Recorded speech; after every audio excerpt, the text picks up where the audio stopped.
Hello साथियों, मैं हूं आपका दोस्त डॉक्टर रमेश। आज बहुत दिनों के बाद स्वाध्याय परक वीडियो लेकर आया हूं। आज के स्वाध्याय में चर्चा होगी परम पूज्य गुरुदेव के लेख के सारांश की, जिसमें उन्होंने यज्ञ के उपरांत होने वाले सूक्ष्म वातावरण संशोधन एवं उससे जनमानस का परिष्कार कैसे संभव हुआ, इसके बारे में उस लेख में बताया है। तो आइए अविलंब इस लेख की सारांश की चर्चा करते हैं प्रारंभ। तो सब लोग वीडियो को ध्यान से अंत तक देखें, तभी इसमें क्या चर्चा हुई है उसके बारे में आपको समझ में आएगा। तो आइए शुरू करते हैं। लेख का जो शीर्षक है वो है यज्ञों से सूक्ष्म वातावरण का संशोधन एवं जनमानस का परिष्कार। गायत्री मंत्र के साथ शुरू करते हैं स्वाध्याय को। ओम भूर्भुवस्वः तत्सवितुर्वरेण्यं भर्गो देवस्य धीमहि धियो यो नः प्रचोदयात्। दोस्तों, लंका दहन के पश्चात राक्षस तो मारे गए, लेकिन वातावरण ज्यों का त्यों गंदा बना रहा। वातावरण में राक्षसपन बराबर बना हुआ था। फिर उसका निवारण कैसे हो, वातावरण का मुकाबला कैसे किया जाए, तो रामचंद्र जी ने 10 अश्वमेध यज्ञ किए थे। दशाश्वमेध घाट, कभी आप बनारस जाएं तो वहाँ देखें कि वहाँ घाट का नाम दशाश्वमेध घाट रखा गया है। कौरवों के ज़माने में कंस से लेकर जरासंध तक जो अत्याचार कर रहे थे, वे महाभारत में मारे तो गए, लेकिन वातावरण नहीं मारा गया। वातावरण वैसा ही गंदा बना रहा और वैसे ही उसमें दुष्टता भरी रही। उसका शमन कैसे हो, इसका एक ही उपाय भगवान कृष्ण ने बताया कि उसके लिए यज्ञ करना चाहिए। राजसू यज्ञ उसी समय हुआ था और उसका उद्देश्य था वातावरण का संशोधन। वातावरण दिखाई नहीं पड़ता, पर उसका प्रभाव ऐसा बुरा होता है कि चारों ओर हाहाकार फैल जाता है। आज भी वातावरण वैसा ही दूषित है, जैसा कि दो घटनाएं मैंने सुनाई जो उस समय था। आज भी चारों ओर अशांति फैली हुई है। सारे विश्व में वातावरण की वजह से दुर्घटनाएं बराबर हो रही है। कहीं सूखा पड़ रहा है, कहीं पानी बरस रहा है, कहीं बाढ़ आ रही है, कहीं बीमारियां फैल रही है। ये तो यहाँ है, सारे संसार भर में देखिए लड़ाई का वातावरण बन रहा है। जगह जगह युद्ध चल रहे हैं, जगह जगह द्वेष हो रहे हैं, जगह जगह मार धाड़ हो रही है, मारकाट हो रही है और आतंकवाद फैल रहा है। बहुत सी बातें हो रही है। ऐसे कैसे हो रही है? ये वातावरण के दूषित होने की वजह से हो रही है। इनकी प्रेरणा वातावरण से मिलती है। वातावरण से प्रकृति भी नाराज है। आज की प्रकृति भी हमारी संग नहीं दे रही, साथ नहीं दे रही। फसल ठीक तरह पैदा नहीं होती। मनुष्यों में जो शांति और चैन होना चाहिए वह भी नहीं मिल रहा है। क्या उपाय करना चाहिए? वातावरण संशोधन के लिए वायुमंडल भी दूषित है। वातावरण ही नहीं है, इनका धुआं निकलता है कारखानों का। इन धुओं की वजह से वायुमंडल भी दूषित हो रहा है। एटम बमों का जो परीक्षण चल रहा है उसकी वजह से विकिरण फैल रहा है और विकिरण की वजह से संतानें खराब हो रही है। बुरे का प्रभाव, वातावरण का प्रभाव, विकिरण का प्रभाव संसार भर में छाया हुआ है। इसका क्या उपाय करना चाहिए? यह पुस्तकीय उपायों से काम नहीं चल सकता। इसके लिए तीर तलवार काम नहीं दे सकते। मनुष्य का सांसारिक पुरुषार्थ काम नहीं दे सकता। इसके लिए आध्यात्मिक पुरुषार्थ ही कारगर हो सकता है। आध्यात्मिक पुरुषार्थ में यज्ञ की बहुत बड़ी महत्ता बताई गई है। यज्ञ की ऋषियों ने बड़ी महत्ता बताई है। यज्ञ को पिता बताया गया है और गायत्री को माँ बताया गया है। गायत्री और यज्ञ मिलकर के माता पिता होते हैं। गायत्री यज्ञों से यह शक्ति पैदा होती है जो कि नया दृश्य पैदा कर सके और वातावरण में जो गंदगी भरी पड़ी है उसको झाड़ बुहार कर साफ कर सके। यह सफाई करने की शक्ति केवल यज्ञों में ही है। यज्ञ से आप सारे संसार भर की सेवा कर सकते हैं। इसमें एक उन्होंने कहानी भी बताई है बहुत अच्छी सी, वो कहानी के माध्यम से समझते हैं यज्ञ के बारे में। एक संत थे, उन्होंने एक चवन्नी भेजी दूसरे संत के पास और कहा कि इस चवन्नी की कोई चीज़ लेकर तुम्हारी जमात में जितने आदमी हैं उसको सबको खिला दीजिए। तो उन्होंने चवन्नी का घी मंगाया और उसमें से ही हींग और लौंग मंगाई और दाल में बघार लगा दिया। सभी खाने वाले ने खा लिया। सबने कहा हमने खा लिया।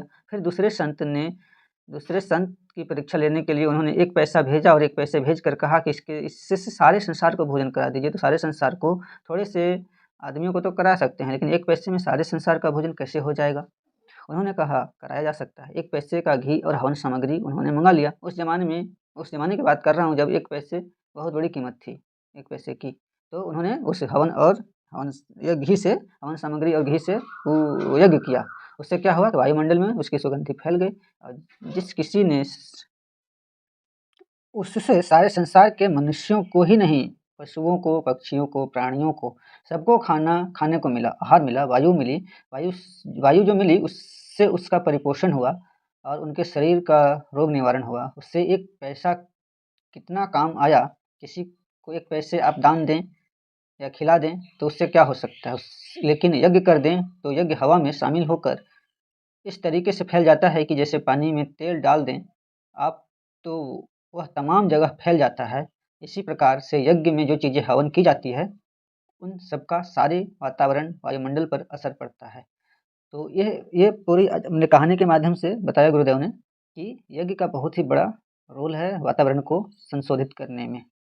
तो आज का जो वातावरण आप देख रहे हैं, जितनी भी आप तरह की समस्याएं हैं उन सब का निवारण आप यज्ञ के माध्यम से कर सकते हैं। तो आप लोग यज्ञ कर रहे हैं तो इससे वायुमंडल का संशोधन होने से, बीमारियों के दूर होने से लेकर के लड़ाई झगड़े क्लेश तथा कुपात्र संतानें पैदा होने से लेकर के जो भी इस तरह की कठिनाइयां हैं उनके समाधान होने में मदद मिलेगी। इसलिए जो आप पुनीत कार्य कर रहे हैं वह बड़ा ही पुण्य का कार्य है, इसके लिए हम बधाई देते हैं। यानी कि जो यज्ञ करते हैं वो बधाई के पात्र हैं।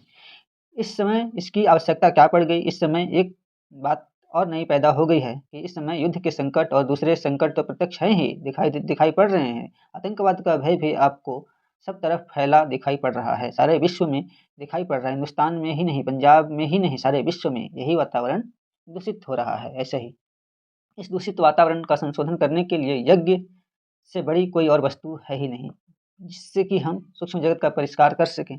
और इनकी वजह से ही यज्ञ की पुनरावृत्ति हमें करना पड़ा। यानी कि गुरुदेव ने जो यज्ञ की परंपरा चलाई है इसके लिए ही चलाई है उन्होंने। आपका जो यज्ञ है वह है स्वर्ण जयंती का भी यज्ञ, यानी कि शांति कुंज का जो स्वर्ण जयंती वर्ष था उसमें यज्ञों की गुरुदेव ने परंपरा चलाई, जिसमें बहुत सारे अश्वमेध यज्ञ कराए गए, उससे बहुत सारे शहरों में कराए गए। उससे क्या हुआ तो वातावरण का परिशोधन हुआ। इन यज्ञों के साथ 3 बातें जुड़ी हुई हैं, वातावरण, वायुमंडल और विकिरण समस्याएं जो सारे संसार में फैली हुई है उनके समाधान के लिए यह यज्ञ देखने में छोटा सा मालूम पड़ता होगा आपको, लेकिन 100 कुंडीय यज्ञ भी कम है इस समस्या को देखते हुए। कितनी बड़ी समस्या है और उस समस्या से संघर्ष करने के लिए कितना बड़ा काम करना चाहिए, वह बड़ा काम हम यूँ करने जा रहे हैं। 100 कुंडियों के हिसाब से जो यज्ञ करने जा रहे हैं वो 1 लाख कुंड में समाप्त होंगे, यानी कि 10 जगह, यानी 100 कुंडीय यज्ञ किए बहुत जगहों पर, तो उन्होंने बताया कि 1 लाख वो कुंड बन गया, 1 लाख कुंड पर समाप्त होंगे वो। तो इस तरह से यज्ञों की परंपरा चलाकर गुरुदेव ने वातावरण को परिशोधित किया। केवल यज्ञ ही इसमें शामिल नहीं है, उसके साथ साथ इसमें राष्ट्रीय एकता सम्मेलन भी हुए हैं। आजकल छिन्न भिन्न होता हुआ दिखाई पड़ता है। देश भाषाओं के नाम पर, संपदाओं के नाम पर और जाति बिरादियों के नाम पर हजारों चीज़ें हैं जो हमारे बीच बिखराव पैदा करती है। इस बिखराव को एकता में बदलने के लिए, सबको एक सूत्र में बांधने के लिए, सबको एक परिवार के रूप में गठित करने के लिए हमने ये राष्ट्रीय एकता सम्मेलन प्रत्येक यज्ञ के साथ जुड़े हुए रखे हैं। चाहे जूनियर यज्ञ हो, चाहे सीनियर यज्ञ हो, चाहे 1 कुंड का यज्ञ हो, चाहे 5 कुंड का यज्ञ हो, चाहे 100 कुंड का यज्ञ हो, इस सब में एक राष्ट्रीय एकता सम्मेलन कराया जाता है सभी के बीच में समन्वय के लिए। इस तरीके से इसमें दोहरा लाभ है। इन समस्त लाभों को देखते हुए जो खर्च इसमें आएगा वह तो नगण्य है, उसकी तो बहुत कम कीमत है। इसमें तो हमने और भी सब बातों की किफ़ायत कर दी है। यज्ञ का सारा सामान यहीं से भेजा जा रहा है शांति कुंज से, और वहाँ के लोगों को जहाँ ये आयोजन होंगे वहाँ तो कम पैसे ही खर्च करने होंगे। इस तरीके से ये बहुत पुराना लेख है, तो वो अपने हिसाब से यहाँ पे लिखे हुए हैं गुरुदेव ने। जब भी यज्ञ होता है तो शांति कुंज का पूरा सहयोग रहता है। आजकल भी यज्ञ हो रहे हैं तो शांति कुंज का योगदान भरपूर रहता है। आजकल तो ऐसे क्षेत्र में भी पैसे चंदा हो जाते हैं, लोग करा लेते हैं, लेकिन शांति कुंज का एक अतुलनीय योगदान रहता है सभी यज्ञों में। सहयोग दीजिए, आप लोगों से भी मांगा जा रहा है, इसमें आप सम्मिलित होइए और यहाँ से हमारे प्रवचन सुनने के बाद ये विचार लेकर जाइए कि हमको अपने गाँव में, अपनी बस्ती में, अपने इलाके में भी इन यज्ञों को कराना है। छोटे यज्ञ भी होंगे आगे जाकर के, छोटे हों चाहे बड़े हों, पर कहीं न कहीं इन यज्ञों की हवा फिर से सारे भारतवर्ष में पैदा करनी है हमको। तो उसमें आपके सहयोग की ज़रूरत है, सहायता की ज़रूरत है। अगर आप सहायता करेंगे, सहयोग करेंगे तो आप खाली हाथ नहीं रहेंगे। यज्ञ, भगवान ने कहा है, यज्ञ करने वालों तुम चम्मच भर कर घी लाए, तुम मुट्ठी भर के सामग्री लाए, हमने तुम्हारी मुट्ठियों को खाली नहीं रखने दिया। हमारी मुट्ठियों में 1000 गुनी कीमती चीज़ें भर दी है तुम्हारी मुट्ठियों में। इस यज्ञ में शामिल होने वाले लोगों को जो समय लगेगा, श्रम लगेगा, पैसा लगेगा, हम आपको यकीन दिलाते हैं कि वह 100 गुना होकर आपको लौट जाएगा। आप उसमें ज़्यादा लाभ उठाएँगे, शारीरिक लाभ भी उठाएँगे, मानसिक लाभ भी उठाएँगे, पारिवारिक लाभ, आर्थिक लाभ, आध्यात्मिक लाभ भी उठाएँगे। सब तरह के लाभ आपको इन यज्ञों से होंगे, ऐसा हम आपको यकीन दिलाते हैं। इन शब्दों के साथ ही यहाँ पे हम इस चर्चा को समाप्त करेंगे। तो आज की चर्चा में हमने देखा कि यज्ञ जो हम लोग करते हैं, उसका वातावरण पे एक विशेष प्रभाव होता है। उससे हम सभी तरह की जितने भी अभी अशांति फैली हुई है, उसको शांति की परिस्थिति में बदल सकते हैं। यानी कि जो वांछित हम करना चाहते हैं वातावरण के लिए, यज्ञों के माध्यम से हो सकता है। और हर एक समस्या के लिए अलग-अलग यज्ञ होते हैं, अलग-अलग उसके मंत्र हैं, अलग-अलग उनकी सामग्रियाँ होती हैं। रोग के लिए अलग-अलग रोगों के लिए भी अलग-अलग यज्ञ थेरेपी चलते हैं। तो आप यज्ञों के बारे में जानकारी बढ़ाइए। और भी जानकारी चाहिए तो हमें कमेंट करके बताइएगा कि हमें इस विषय पर यज्ञ की जानकारी चाहिए। तो आप मुझे कमेंट कर देंगे तो आप उसका वीडियो में अगले वीडियो में आपको चैनल में प्रेषित करके सूचना दे दूँगा। चलिए मिलते हैं अगले किसी और अन्य नए विषय के साथ। तब तक के लिए सभी को प्रणाम।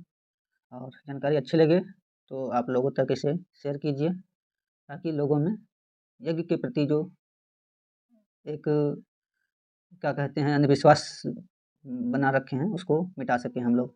धन्यवाद, प्रणाम, ओम शांति।